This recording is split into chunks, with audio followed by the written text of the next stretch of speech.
جو لوگ سب سے پہلے بعد میں پہنچے انہوں نے یہ ساری انفارمیشن مختلف لوگوں سے پوچھی اور ویریفائڈ انفارمیشن ہے. علی امین گنڈا پور صاحب جب گئے تو 100-150 لوگ تھے جن میں 5-6 MPs تھے, کچھ پولیس والے بھی تھے.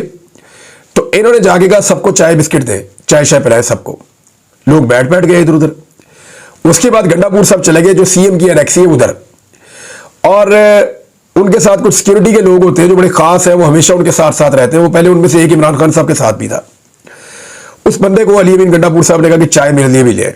وہ چائے لینے گئے تو اتنی دیر میں علی امین گنڈا پور صاحب نے اپنے آپ کو فریش کیا اور کپڑے چینج کر رہے تھے. تو اس بیچ میں وہ ایک سیکورٹی والا بھاگا ہوا آیا اور اس نے گنڈا پور صاحب کو بتایا کہ جناب نیچے اٹیک ہو گیا, رینجرز اور پولیس آ گئی ہے. اب یہاں پہ 2 آپشن تھے, یا تو علی امین گنڈا پور صاحب نیچے آتے, دروازہ کھولتے اور ان کو کہتے کہ یہاں مصیبت ہے, کیوں یہاں گھس رہے ہو, فیس کر لیتے.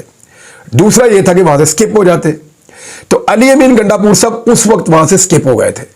یہ 1 نہیں 2 نہیں 3 نہیں 4 نہیں, آپ کو صحیح لگتا ہے صحیح لگے, غلط لگتا ہے غلط لگے, میں آپ کو وہ بات بتاؤں گا جو ٹھیک ہوگی. اس وقت علی امین گنڈا پور ہتھے نہیں چڑھے ان کے. جو لوگ آئے تھے ادارے کے لوگ آئے, وہ تلاشیاں لیتے رہے, انہوں نے دروازے توڑے, انہوں نے لوگوں کو گرفتار کیا, اٹھا کے لوگوں کو باہر نکالا, مارا کٹا بھی لوگوں کو. لیکن بعد میں جب پاکستان تحریک انصاف کی قیادت پہنچی, خاص طور پہ بیرسٹر گور جب اندر انٹر ہوئے تو سامنے ایک آفیسر بیٹھا ہوا تھا. اس نے انہیں دیکھ کر کہا کہ دیکھو اس کا سگریٹ بھی موجود تھا, اس کی چائے بھی گرم تھی, وہ یہاں سے ہمارے آنے پر نکلا ہے اور ہمارے پاس نہیں ہے, یہ کدھر گیا, اور رابطہ کریں اور آپ احتجاج جو ہے اس کو کینسل کر دیں, ابھی اس کو مؤخر کر دیں. جو لوگ آ گئے ٹھیک ہے, آپ لوگ واپس جائیں. یہ بیرسٹر گور صاحب کو کہا گیا. بیرسٹر گور صاحب نے اس کے اوپر امپلیمنٹ کرنے کی بجائے یہ کہہ دیا, عقل مندی کی انہوں نے, کہ ہماری پولیٹیکل کمیٹی ہے, ہم اس کے بیچ میں یہ بات رکھ دیتے ہیں, آپ کو بتا دیتے ہیں. انہیں کہ جی آپ جا کے احتجاج کو کینسل کروا کر آئے اور پھر آپ ہمارے ساتھ بیٹھ کے بات کریں. یہ اسٹیبلشمنٹ ہے جو میں آپ کو بتا رہا ہوں. بیرسٹر گور صاحب گئے, انہوں نے پولیٹیکل کمیٹی کے سامنے یہ بات رکھی اور پولیٹیکل کمیٹی نے 2 چیزیں طے کر لی. ایک, انہوں نے کہا جی کہ احتجاج ختم نہیں ہوگا, یہ جاری رہے گا. ہمارا وزیر اعلیٰ غائب ہے, اور اس وقت تک پاکستان تحریک انصاف کا ہر آدمی یہ سمجھتا تھا کہ مسنگ پرسن کر دیا گیا, ہمارے وزیر اعلیٰ کو اٹھا کر لے گئے. اور دوسری جو چیز طے ہوئی تھی وہ یہ ہوئی تھی کہ احتجاج ختم نہیں ہوگا, اور دوسری جو چیز تھی وہ یہ تھی کہ ہم عمران خان سے ملنے نہیں جائیں گے. یعنی اگر یہ کہا جائے گا کہ عمران خان سے ملاقات کروا دیتے ہیں, تو پچھلی مرتبہ کروائی گئی تھی اعظم سواتی صاحب کی, تو عمران خان سے ملنے بھی نہیں جائے گی. یہ 2 باتیں طے ہو گئی تھیں. اور پولیٹیکل کمیٹی نے یہ فیصلہ کیا کہ بیرسٹر گور کیونکہ بہت ہی شریف آدمی ہے, تو ان کی ہیلپ کے لیے کوئی 1-2 بندے اور بھیجے جائیں. تو ایک فردوس شمیم نقوی صاحب کو اور ایک حامد رضا کاظمی صاحب کو, 2 لوگوں نے حامی بھری, اور یہ 2 لوگ گئے ملنے کے لیے. جب یہ ملنے کے لیے گئے, اب اس سے آگے جو میں انفارمیشن آپ کو دے رہا ہوں یہ وہ انفارمیشن ہے جو کنفرم نہیں ہے ابھی تک. یہاں تک جو ہوا یہ کنفرم ہے. وہ ملنے کے لیے گئے تو وہ لوگ وہاں سے جا چکے تھے جو اسٹیبلشمنٹ کے آفیسرز تھے. تو ان کا ایک آفس ہے کہ ایک اور آگے بلاک میں, وہ وہاں چلے گئے, اور جا کر وہاں پہ جب ملنے گئے تو جو مین آفیسر تھا وہ نہیں ملا. جونیئر آفیسر سے ان کی ملاقات ہوئی اور انہوں نے پیغام پہنچا دیا کمیٹی کا کہ جی نہ تو ہم احتجاج ختم کر رہے ہیں اس وقت, اور نہ ہی ہماری پارٹی اس بات پہ راضی ہے کہ آپ عمران خان صاحب سے ہماری ملاقات کروا کے تو ہم انہیں منا کے ختم کر دیں. ہم یہ دونوں چیزیں نہیں کر رہے. تو گنڈا پور کہاں ہے اور وہ سینئر آفیسر کہاں ہے؟ تو انہوں نے کہا جی ان کی تو ایک میٹنگ چل رہی ہے. اب اس میں شبہ یہ ہے کہ اس وقت یا تو علی امین گنڈا پور صاحب نے خود رابطہ کیا, ممکن ہے انہوں نے کیا ہو کہ بھائی تم میرے پیچھے بھاگے ہو, آؤ بیٹھے بات کرتے ہیں, یا تو یہ ہوگا, یا کہیں باہر علی امین گنڈا پور صاحب جب نکلے یا کسی جگہ چھپے وہاں سے وہ ٹریس ہو گئے. کیونکہ دیکھیں جو علی امین گنڈا پور صاحب کہانی بتا رہے ہیں نا, وہ بتا تو رہے ہیں, وہ پردہ ڈال رہے ہیں, کسی اور کے گناہ پہ پردہ ڈال رہے ہیں. تو وہ علی امین گنڈا پور نے تو پہلے بھی پردہ ڈالا تھا, وہ پھر پردہ ڈال رہے ہیں. لیکن ایکچولی کوئی اس پہ یقین نہیں کر رہا. لوگوں کو پتہ ہے کہ علی امین گنڈا پور صاحب نے کہیں پہ کوئی نیگوسیشنز, کوئی بات چیت, کچھ نہ کچھ ہوا ہے, ان کو کہیں لے جایا گیا, اور یہ خبریں بھی دی گئی لوگوں نے کہ جناب لے جایا گیا, اور وہ بات چیت بھی ہوئی ہے. اب جو کچھ ہوا اس کے بعد وہ میں آپ کو پہلے بتا چکا ہوں کہ وہ پھر اس کے بعد نصرت جاوید صاحب کی خبر ٹھیک ہے, انہوں نے کہا جی اسمبلی میں آ جائیں گے اچانک. پھر وہ اسمبلی میں آ گئے, خیبر پختونخوا اسمبلی میں. اس سے پہلے انہوں نے چند لوگوں کے ساتھ کھانا بھی کھایا دوپہر کا, ایک آدمی کے ساتھ دوپہر کا کھانا کھایا, طاقتور آدمی, اور جو طاقتور آدمی ہے وہ سیاستدان بھی نہیں ہے. پھر اپنی پارٹی کے 3 لوگوں سے وہ ملے بھی, حکمت عملی بنا کے پھر وہ اسمبلی میں گئے, اور وہاں جا کے انہوں نے تقریر کی وہ والی جس پہ لوگ یقین نہیں کر رہے. ہاں یہ بات کنفرم ہے کہ پہلے حملے میں جب کے پی ہاؤس کے اوپر اٹیک کیا گیا تو علی امین گنڈا پور قابو نہیں آئے، یہ بات بالکل ٹھیک ہے۔ اب اس وقت سے لے کر اب تک علی امین گنڈا پور کے اوپر کنٹینیوسلی تنقید ہو رہی ہے، ہونی بھی چاہیے، کچھ فیصلے اور چیزیں انہوں نے غلط کی ہیں، لیکن اگر کوئی یہ کہتا ہے کہ وہ غدار ہے اور وہ عمران خان سے وفادار نہیں ہے تو مجھے لگتا ہے کہ یہ زیادتی اور یہ غلط بات ہے۔ حکمت عملی غلط ہو سکتی ہے، کوئی بندہ کمپرومائز ہو سکتا ہے کسی موقع پہ، کوئی بندہ کسی موقع پہ کمزور پڑ سکتا ہے، کسی موقع پہ جو وہ فیصلہ لے رہا ہے وہ نقصان دہ ہو سکتا ہے، یا اس کے دماغ نے جتنا کام کیا اس نے اتنا کیا، انسٹنٹ ریئیکشن اس کا ٹھیک نہیں تھا۔ لیکن علی امین گنڈا پور جیسے آدمی کو آپ یہ نہیں کہہ سکتے کہ وہ عمران خان کا وفادار نہیں ہے۔ عمران خان کا وہ وفادار ہے، یہ تنقید کرنے والے سارے لوگ بھی جانتے ہیں، کیونکہ دیکھیں عمران خان کا وفادار ہی اتنی رکاوٹیں دور کر سکتا تھا۔ ایک لمحے کے لیے وہ ویژول دیکھیں نا آپ، ڈرون والا، کہ ایسے 50 کے قریب جو ہے نا وہ بڑے بڑے ٹرالرز انہوں نے ایک دوسرے میں پھنسا کے کھڑے کیے ہوئے ہیں، ان کو ہٹانا عمران خان صاحب کے دور میں کیا ہوتا تھا، کنٹینر ایسے کھڑے کر دیتے تھے، ایک کو ادھر کھینچا دوسرے کو ادھر دھکیلا، ادھر دھکیلا، جو خندق ہے اس کو بھرا اور نکل گئے۔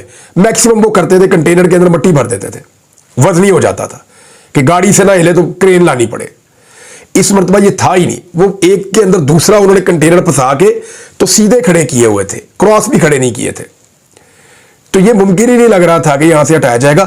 اگر وہ سارا کام ایک آدمی کر کے آیا نا تو وہ عمران خان کا وفادار تو ہے، اور وہ ڈی چو تک پہنچا، اس نے پہنچ کے دکھایا بھی۔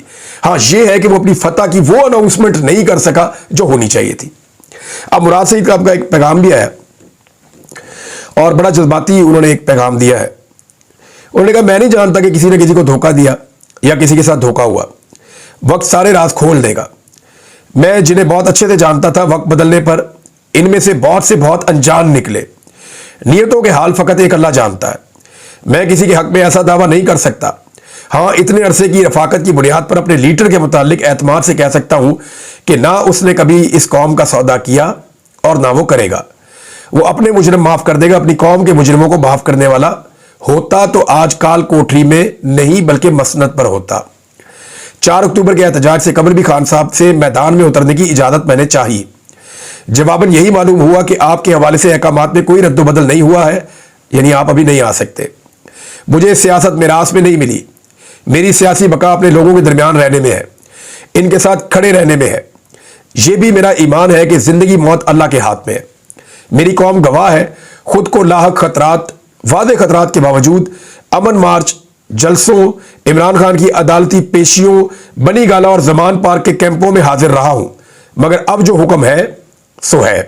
میں اس حکم کی مصلحت سے واقف نہیں، نہ ہی میں خود کو اس تحریک کے لیے لازم و ملزوم سمجھتا ہوں، مگر ڈسپلن میرے لیڈر سے میری وفاداری کا تقاضا ہے۔ مجھے جتنا بھی ناگوار رہے، لاکھ جبر صحیح، مگر میں اپنے عہد وفا کا پابند ہوں۔ اسی طرح ایک اور پابندی میں نے خود پر لگا رکھی ہے، پارٹی کے اندرونی معاملات پر پبلک فورم پر بات نہ کرنے کی پالیسی۔ مگر میرا اپنی قوم سے وعدہ ہے، میرا کوئی بھی اصول کسی بھی شخص سے تعلق، آپ سے اور عمران خان سے میرے تعلق سے بڑھ کر نہیں ہے۔ مجھ سے منسوب ہر شخص اس بات پر گواہ ہے کہ عمران خان کا نظریہ اور اس کی قوم میری زندگی میں ہر رشتے سے مقدم ہے۔ جس دن مجھے یقین ہو گیا کہ پارٹی قیادت نے عمران خان سے غداری کی ہے، آپ مجھے ہر لحاظ سے مروت سے آزاد پائیں گے، مگر اس دن تک مجھے اور آپ کو اپنا ذہن تمام امکانات کے لیے کھلا رکھنا ہے۔ مراد سعید بھی وہی بات کر رہے ہیں، نیت پہ آپ شک نہیں کر سکتے، پرابلم ہو سکتی ہے بندے میں۔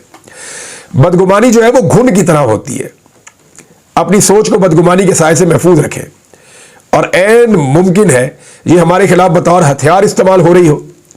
میں جانتا ہوں کہ طے شدہ حکمت عملی اور خان صاحب کی واضح ہدایات پر عمل درآمد نہیں ہوا، مگر میں فی الوقت اسے غفلت گردانوں گا۔ میں پہلے بھی کہہ چکا ہوں کہ ہم میں سے کوئی بھی عمران خان نہیں ہے، ہم عمران خان بننے کی کوشش کر رہے ہیں، اور اس کوشش میں ہم کوتاہیوں کے مرتکب ہو رہے ہیں، اور ذمہ داری کا مظاہرہ ہمیں کرنا چاہیے۔ اور اس کے بعد انہوں نے کہا جی کہ کسی سے اپنی امیدیں وابستہ کیے بغیر اپنے بلبوتے پر لڑنا سکھا رہا ہے ہمارا لیڈر ہمیں، اور لڑنا تو ہمیں ہے بار طور ہر صورت، کیونکہ یہ مسئلہ کسی اور کا نہیں ہمارا ہے، یہ ملک کسی اور کا نہیں ہمارا ہے، تو پھر کسی سے گلہ شکوہ کیا؟ نہ ہم اس جنگ میں کسی کی خاطر اترے ہیں اور نہ کسی کے بھروسے اترے ہیں۔ ہمارا اور ہمارے لیڈر کا نظریہ اور رہنما صرف اللہ کی وحدانیت کا اقرار اور اس بنا پر غلامی سے انکار تھا اور رہے گا۔ یہی لا الہ ہمارا نظریہ اور یہی لا الہ ہماری مشعل راہ ہے. میری قیادت سے بھی درخواست ہے کہ آپ کو خان صاحب نے ڈی چوک احتجاج جاری رکھنے کے ساتھ ساتھ منگل بدھ کو ملک گیر احتجاج کا پلان دے دیا تھا، جس کی تحریری کاپی آفیشلی قوم کے ساتھ شیئر کر کے کال دی جائے. یعنی خان صاحب نے ڈی چوک احتجاج جاری رکھنے کے ساتھ، یعنی یہ جو بات ہو رہی ہے نا کہ احتجاج جاری نہیں رکھنا تھا، مراد سعید کہہ رہے ہیں اپنی انفارمیشن کے مطابق کہ احتجاج جاری رکھنے کے ساتھ ساتھ منگل بدھ کو ملک گیر احتجاج کا پلان دے دیا تھا. یعنی جو منگل اور بدھ آ رہا ہے اس پہ ملک گیر احتجاج بھی، یعنی آج کا دن منگل ہے اور کل بدھ ہے، اس پہ ملک گیر احتجاج تھا پاکستان تحریک انصاف کا، لیکن پھر وہ اس ساری سچویشن میں کہیں ڈیفیوز ہو گیا. اور اس کی تحریری کاپی انہوں نے کہا آفیشلی قوم کے ساتھ شیئر کر کے کال دی جائے. اس ضمن میں پارٹی عہدیدار متعلقہ تنظیموں، کارکنان، منتخب ممبران سے رابطے کرے. خان صاحب کی بھی یہی ہدایت تھی کہ سوشل میڈیا پر پیغام احتجاجی تحریک کے لیے جاری ہوں، لیکن عہدیدار، تنظیمیں وغیرہ انفرادی طور پر کارکنان، حلقے کے عوام اور ممبران سے رابطہ کرے. سو کارکن اور قیادت ہر سطح پر منظم ہوں، متحد رہے، پرامن رہے، گرفتاریوں سے بچے، سوشل میڈیا پر اپنا فوکس ادھر ادھر کی بحث میں نہیں اپنے مقصد پہ رکھے. تو بڑی واضح بات انہوں نے کر دی مراد سعید نے. انہوں نے کہا جی عمران خان نے کہا تھا کہ احتجاج جاری رہے گا، تو پھر احتجاج کال آف کیسے ہو رہا تھا؟ پھر یہ بھی کہا کہ منگل اور بدھ کو پورے پاکستان میں ہونا تھا. یہ بڑے سوال آتے ہیں، دیکھتے ہیں کہ پارٹی اب فیصلہ کیا کرتی ہے. پاکستان تحریک انصاف کی ایک پولیٹیکل کمیٹی کی میٹنگ ہوئی ہے لیٹ نائٹ، جو اس کی انفارمیشن آئے گی آپ سے نیکسٹ وی لاگ میں شیئر کر دوں گا. مولانا فضل الرحمان صاحب کے حوالے سے انفارمیشن ہے کہ ان کو جب وہ گئے فلسطین والی کانفرنس میں، تو اس کانفرنس سے اول تو پورے پاکستان میں مارتے ہیں، کوئی فلسطین میں احتجاج کرے، فلسطین کے حق میں احتجاج کرے، اسرائیلیوں کے خلاف احتجاج کرے، پورے پاکستان میں مارتے ہیں. حکومت والے بہت مارتے ہیں، جھنڈا نہیں اٹھانے دیتے فلسطین کا، لیکن خود جب دل کرتا ہے کانفرنس کر دیتے ہیں لوگوں کو بیوقوف بنانے کے لیے. فضل الرحمان صاحب وہاں پہ گئے تھے. جب وہ وہاں سے نکلے تو صرف بلاول آئے اور ان کو دروازے تک چھوڑ کے چلے گئے. فضل الرحمان صاحب خود باہر گئے، گاڑی میں بیٹھے اور گھر چلے گئے جہاں بھی جانا تھا. نواز شریف اور شہباز شریف جب نکلے تو آصف علی زرداری اور بلاول دونوں آئے اور نواز شریف اور شہباز شریف کو گاڑی تک چھوڑنے گئے، دروازے تک نہیں، گاڑی تک چھوڑنے گئے اور وہاں سے ان کو روانہ کیا. تو فضل الرحمان صاحب کے ساتھ تھوڑی سی سرد مہری دکھائی ان لوگوں نے. اس کا مطلب ہے کہ فضل الرحمان صاحب نے ان کو کوئی آسرا نہیں دیا. اپنا مسودہ فضل الرحمان صاحب کی پارٹی نے تیار کر لیا ہے اور پی ٹی آئی کے ساتھ شیئر کر لیا ہے. میں نے پی ٹی آئی کے لوگوں سے بھی بات کی، فضل الرحمان صاحب کی پارٹی میں پوچھا کہ ابھی کیا مسودہ ہے. انہوں نے کہا جی آپ کو بہت جلد پتہ چل جائے گا، 1-2 دن میں ہم پبلک کے ساتھ شیئر کر دیں گے، اپنا مسودہ ہم چھپا کے نہیں رکھیں گے. لیکن پی ٹی آئی کے ایک سورس نے مجھے کہا جی کہ آپ یہ جان لیں کہ یہ مسودہ حکومت کو قابل قبول نہیں ہوگا جو ہمیں اس کی سمجھ آ رہی ہے. ایک اور بھی چیز گردش کر رہی ہے کہ شاید حکومت میں دباؤ بہت بڑھ رہا ہے اور منصور علی شاہ صاحب کا نوٹیفیکیشن جاری کرنا پڑ جائے. یہ بہت امپورٹنٹ ہے. پی ٹی آئی کے بندوں کے ساتھ کیا ہوا جب انہیں اٹھایا گیا تھا، یہ پوری انفارمیشن میں نے نکالی ہے بندوں سے بات کر کے، لیکن میں آپ کو یہ انفارمیشن دوں گا اگلے وی لاگ میں. ابھی آپ کو صرف عادل بازوئی کے بارے میں ایک بات بتاتا ہوں کہ یہ عمران خان کے ووٹوں سے الیکشن جیت کر آیا تھا، ایم این اے بنا تھا. اس کے اوپر دباؤ ڈالا گیا، بازو بروڑا گیا اور اس سے بیان الفی لے کے اس کو نون لیگ میں شامل کر دیا گیا. یہ آدمی پہلے دن سے لے کر اب تک اپوزیشن کے بینچوں میں بیٹھتا ہے، یہ جاتا ہی نہیں حکومت میں. اور اب جب ترمیم کا ٹائم آیا تو یہ کھڑا ہو گیا، ڈٹ گیا. اس نے کہا جی میں نہیں دیتا ترمیم کے حق میں ووٹ، میں عمران خان سے بے وفائی نہیں کر سکتا، یہ تو اس کے ڈیتھ وارنٹ پہ میں سائن کر رہا ہوں، تو میں یہ ووٹ نہیں ڈالوں گا. اب قیمت پتہ کیا چکا رہا ہے؟ نواز شریف کو پتہ ہے کہ اس کو عمران خان کے ووٹ پڑے، نواز شریف اس کے خلاف ریفرنس بھیج کر اس کو ڈی سیٹ کروا رہے ہیں. نواز شریف اس کے خلاف ریفرنس بھیج چکے ہیں، اس کو ڈی سیٹ کروا رہے ہیں، حالانکہ ان کو پتہ ہے کہ اس کو عمران خان کے ووٹ پڑے ہیں، یہ میرا ایم این اے نہیں ہے، زبردستی مجھے دیا گیا تھا. اس کی جو پراپرٹیز ہیں وہ کوئٹہ کے اندر توڑی جا رہی ہیں، ان کا کاروبار تباہ کیا جا رہا ہے. لیکن یہ شخص ابھی بھی ڈٹا ہوا ہے کہ میں ترمیم کے حق میں ووٹ نہیں ڈالوں گا. ترمیم پہ اور بھی ڈیولپمنٹس ہیں آپ کے ساتھ شیئر کروں گا. تحریک انصاف کے جو وکلا ہیں وہ جا رہے ہیں عدالت میں آج کے دن عمران خان صاحب سے ملاقات کی اجازت لینے کے لیے، اور توہین عدالت کا انہوں نے کیس دائر کیا ہے اور یہ سمن رفت صاحبہ کی، جسٹس سمن رفت صاحبہ کی عدالت میں جائے گا کیونکہ انہوں نے یہ کیس پہلے سنا ہوا ہے. تو دیکھتے ہیں اس کا رزلٹ کیا آتا ہے. اب تک کے لیے اتنے، اپنا خیال رکھیے گا.